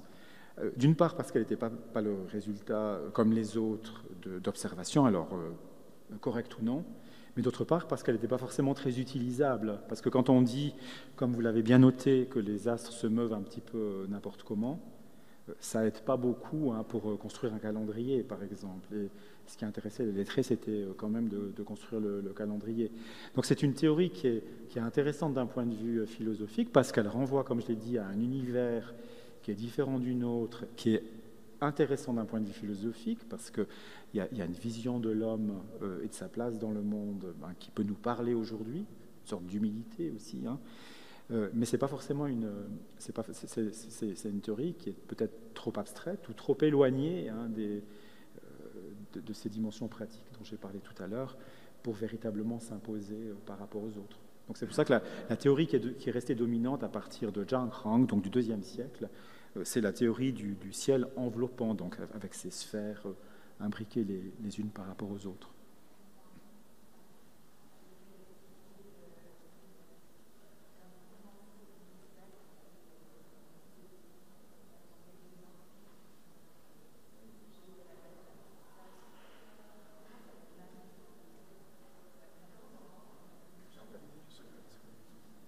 Oui, Madame demande comment l'idée donc d'une sorte de masse initiale qui se répand et puis qui finit par donner toute chose naît. Eh ben, moi, je ne sais pas.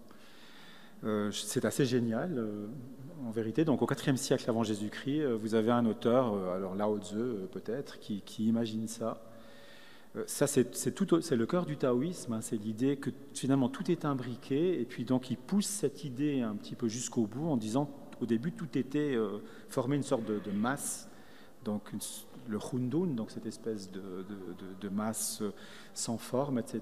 Puis qu'ensuite il y a des distinctions qui se font. Moi, je pense qu'à certains moments, il faut admettre qu'il y a des auteurs qui ont une pensée qui est géniale et qui est peut-être devenue encore plus géniale évidemment avec les confirmations de la science moderne. Moi, j'aurais du mal à avoir une idée comme ça, mais lui, il l'a eu. Donc, et lui, on l'a pas oublié. Moi, on m'aura rapidement oublié. Donc, voilà la différence. Et tu évoques là Lao Tzu parce qu'il y avait quelque chose de saisissant dans les textes que tu as présentés. C'est le moment où il y a des spéculations sur l'un. Alors pour quelqu'un... Des spéculations sur l'un qui devient deux, puis qui devient trois. Oui. Alors on parlait tout à l'heure d'un mouvement naturel. On pourrait se demander s'il n'y a pas une sorte de logique de la pensée. C'est-à-dire qu'au fond, quand on est devant un tout, on cherche toujours à comprendre son processus d'engendrement. Et il est frappant, alors je ne sais, quelle est l'époque de Lao Tzu, du texte que tu as présenté ? Le texte lui-même, le personnage Lao Tzu, s'il a existé, ça serait un contemporain de Confucius, donc vers le 5e siècle. Avant notre ère ? Oui. Avant notre ère. Oui, avant notre ère. Et Lao Tzu lui-même, le texte lui-même qui lui est attribué, il date probablement du 4e ou 3e siècle avant Jésus-Christ. Oui. Alors c'est très frappant parce qu'au même moment, on a les spéculations en Grèce, par exemple les spéculations de Platon, où dans le Parménide, il y a une réflexion sur l'engendrement des choses à partir de l'un. Et l'un qui se détermine, l'un qui est indifférencié, qui se détermine en dyade, qui elle-même, dyade du grand et du petit, se redéterminera à nouveau. Donc petit à petit, l'ordre des choses s'engendre par une sorte de logique rationnelle qui fait qu'un univers, un cosmos surgit, se structure. Donc c'est tout à fait frappant de voir qu'il y a là, alors qu'évidemment, il n'y a pas de communication, mais il y a comme une sorte d'écho lorsqu'on cherche à penser la structure du réel. Mais je suis d'accord, mais d'après mes connaissances qui sont un petit peu lointaines de la pensée grecque, il y avait quand même aussi une fascination avec le nombre en tant que tel. Donc il y a un niveau d'abstraction que je dirais qui est un petit peu différent, parce que là, dans la pensée de Lao Tzu, ce qui compte, c'est quand même vraiment la matière et le phénomène de division, de partage. Ça me paraît de ce point de vue-là plus proche quand même de certaines idées contemporaines en physique, en astrophysique, que ça n'est le cas de, je sais pas, de Pythagore. Ou, enfin, oui, Pythagore, voilà, c'est ça, une sorte de mystique des nombres. Enfin, voilà, exactement. Ouais. De nombres. Après, ça peut venir aussi des observations un peu biologiques. Je dirais au niveau, si on observe une plante qui croît, on a ces espèces de divisions, une feuille de feuille, etc. Donc, oui, peut-être ça peut aussi venir de ce genre d'observation. Oui, tout à fait. Ouais. Et puis, j'ajoute juste pour terminer, puisqu'on parle de taoïsme, c'est que ce processus de séparation, c'est une explication cosmologique, si on veut, mais c'est aussi un processus qui est considéré comme négatif par les taoïstes, parce qu'à chaque séparation, il y a du conflit qui naît aussi. Et c'est aussi une explication pour le conflit. Donc, un des buts du taoïsme, c'est ce qui ressort un peu du poème de Li Bai que j'avais mis au tableau, c'est de retourner dans cette espèce d'indistinction de départ où justement il n'y a pas de conflit parce qu'on fait partie tous du même tout. Mais alors tu vois, ça, ce que tu viens de dire est extraordinaire parce que quand on regarde les spéculations platoniciennes et surtout néoplatoniciennes, il y a l'idée que tout l'effort de la vie doit être de pouvoir revenir à l'un et d'être finalement absorbé en lui. Très bien. Eh bien, un grand merci pour cette magnifique première séance de ce cours Cosmologie à ciel ouvert. Je pense que vous avez vraiment donné un magnifique départ. Nous vous en sommes tous grés et nous nous retrouvons donc la semaine prochaine en MR 080. Mais d'abord, nous vous remercions très vivement.